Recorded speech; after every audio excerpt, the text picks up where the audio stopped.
Welcome back. Well, I'm standing amid scenes that I can scarcely believe. The city that I grew up in looks like it's been hit by a giant wrecking ball.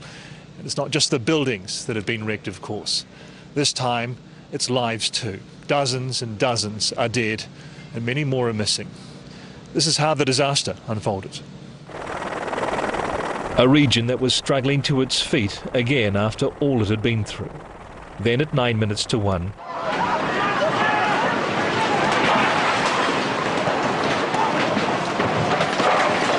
an ordinary Tuesday lunchtime, the earth roars louder, more violently than before.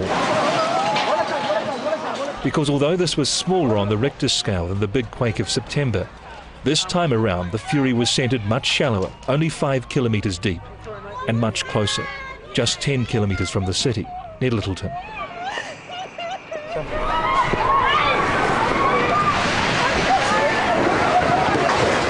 It hit like a bomb. It hit like a blitzkrieg of bombs.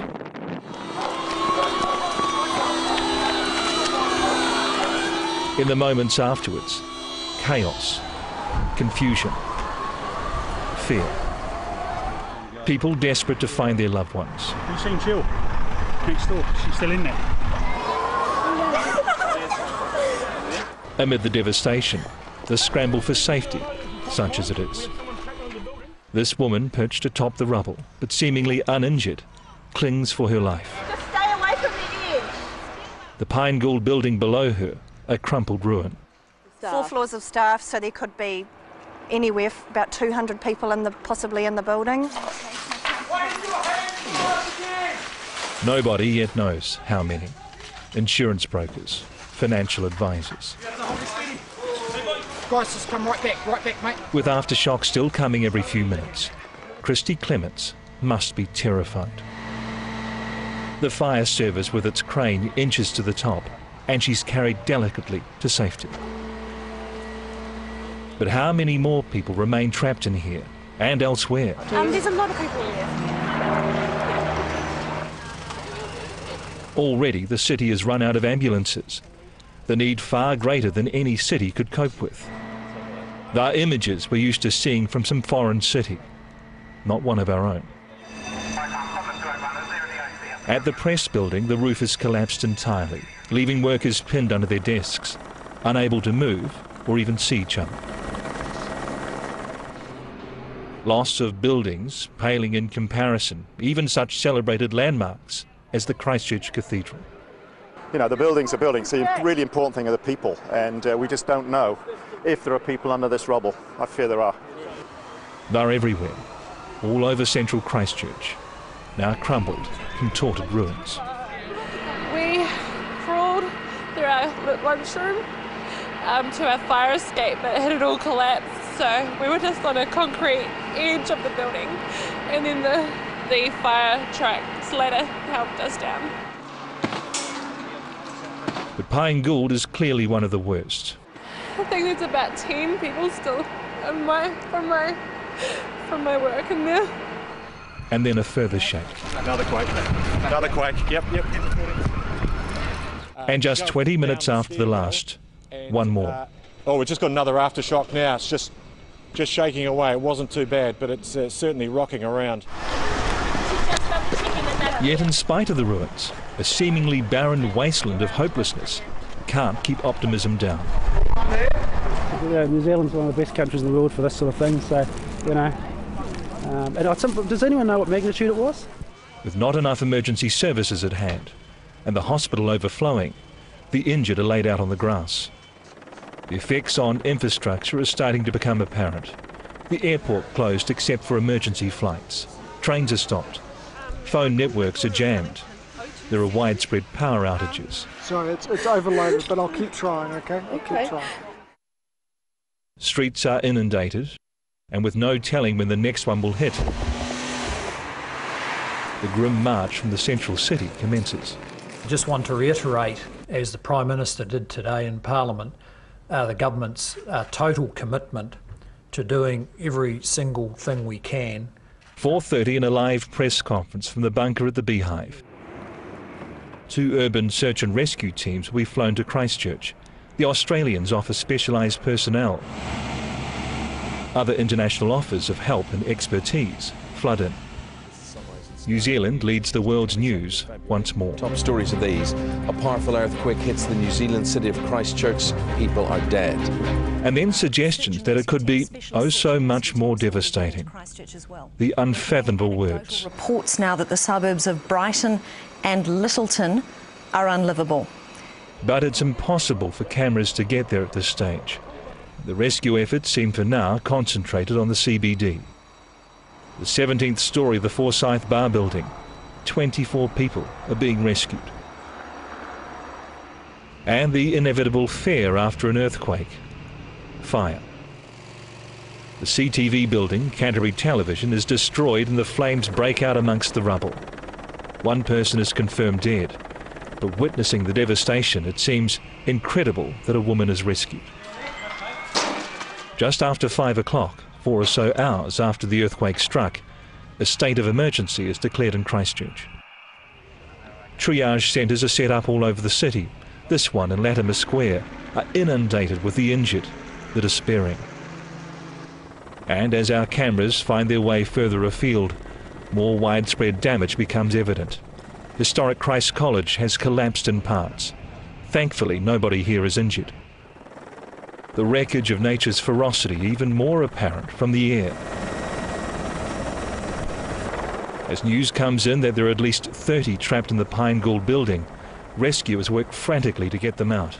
But already there's one confirmed fatality.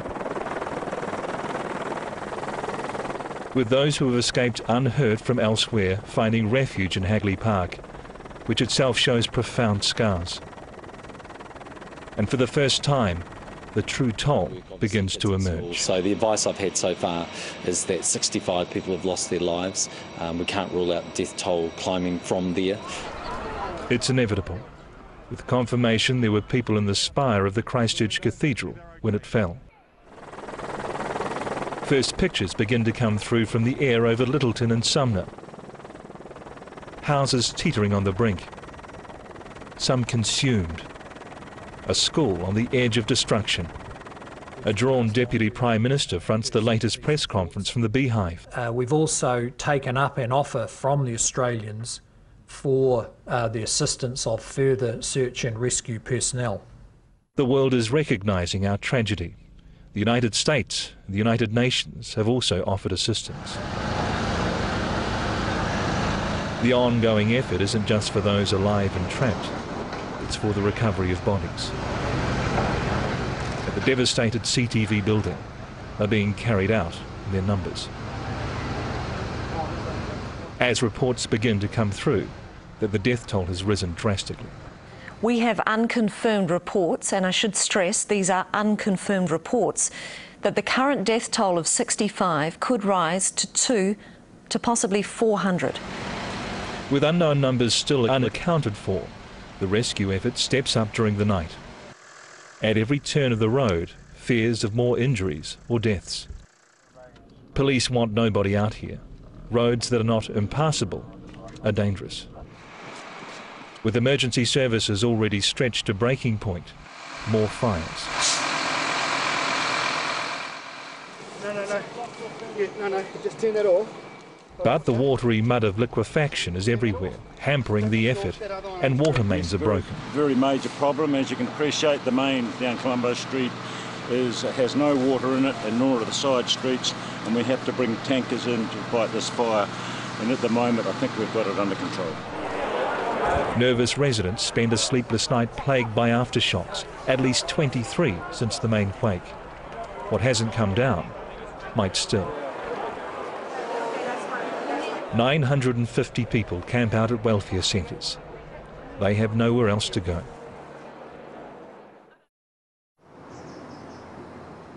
If yesterday was our darkest, the new day dawns with an overwhelming sense of apprehension about what it might hold. Civil Defence Director John Hamilton manages the crisis from the bunker beneath the Beehive, fronting the media to keep the country informed. At least 100 people are still trapped at 6 major sites. Nobody knows how many are alive, how many are dead. I can't tell you how deeply upsetting it is for us to be losing people at this time. And especially 6 months after that first earthquake, we've had 6 months of repairing, we've had 6 months of pulling our city back together, and in a matter of seconds, everything that we have done has been wiped out. There are tales of hope to keep up the spirits of rescuers. Pulling 8 people from the devastated Pine Gould building overnight. They're going to extraordinary lengths to save the trapped. A story emerges of one woman having both legs amputated in order to be freed. And they've been hearing tapping from within the rubble. Superintendent Dave Cliff is running the operation. We've tried to get it as quiet as possible overnight so we could hear tapping. The urban search and rescue dogs have been out so they can look for people that are trapped as well. Everything we possibly can do to get those people who are trapped released is our absolute priority. Look, I realise that it's sounding harsh. We know there are individuals who have deceased within the rubble. And look, it is tragic and there's no other word for that, but our priority has to be with the living and rescuing those who could potentially have survived. This will be, the story of the greatest tragedy and also the greatest survival stories. People have walked out of buildings with virtually nothing but a scratch, and others have had the most horrendous injuries, but it really does go from one extreme to the other. In a disaster, death affords little dignity. The authorities can only try their best. Many bodies are now secured at a temporary morgue at the Burnham military camp. Others lie covered up on the streets, while the focus is on survivors. It's more sombre evidence, if it's needed, of the scale of this tragedy. Everyone in the country, it seems, knows someone affected in some way. My own brother helped pull a woman from a bus, crushed under the rubble. Her leg was trapped under the seat of the seat in front of her, which had a guy, an old guy on there, sitting in that seat, and he had already passed. He was just completely squashed. We just sort of grabbed the side of the bus and pulled it away and tried to lift it out so other people could get her leg out. I mean, they were so good at what they were doing. They already had a splint on her leg and got her out through the window on that side of the bus. I guess it's one thing to appreciate that it's going to be bad, but to come face to face with the reality of it. I mean, I didn't get a lot of sleep last night, a lot of shakes, as you know. You were here in town, but I mean, just seeing the old fella's face all the time, and I mean, when you're there, you sort of think about your own family. It's an impact that will be widely felt. Those who have seen too much, some trained to deal with it, most just having to cope. 9:30 this morning, and Cabinet meets to decide whether to upscale the response to a national state of emergency. You can see daylight. 10:30, and one more person has been pulled alive from the pancaked Pine Gould building, and plans to save another. We've got one live victim. The USAR teams, we've got police ambulance on scene. We are making way into the building to try and extricate the lady. She's conscious, she's talking. She was able to give us a telephone number. We don't know the full extent of her injuries, but obviously she's in there, she's alive, and we're doing everything we can to get that rubble and concrete and twisted steel out of the way. Come up and see if you can see at top level. But the scale of the recovery effort needed becomes more apparent with confirmation of the death toll rising further. We've got 55 bodies in the temporary morgue. Now, those individuals are yet to be identified in terms of confirming who they are with loved ones, but 55 bodies. We have another 20 bodies that we were aware that are yet to be returned to the morgue. But there are 300 reported missing, uncontactable, which doesn't mean necessarily that they're injured or dead, just status unknown. The earthquake that struck the Canterbury region at 10 to 1 yesterday has wreaked death and destruction on a dreadful scale. There is no reason that can make sense of this event, no words that can spare our pain. 11:30, the Prime Minister declares a national state of emergency. We are witnessing the havoc caused by a violent and ruthless act of nature. Many people have lost their lives, families have lost their cherished loved ones, mates have lost their mates. These deaths are the greatest loss. The cost of this carnage is inestimable. Even the cost that must be eventually counted too much to comprehend right now. The several billions of dollars, of course. Then there is the unfathomable, the still unknown number of lives lost, and the inconceivable toll on the living, the lucky to be alive.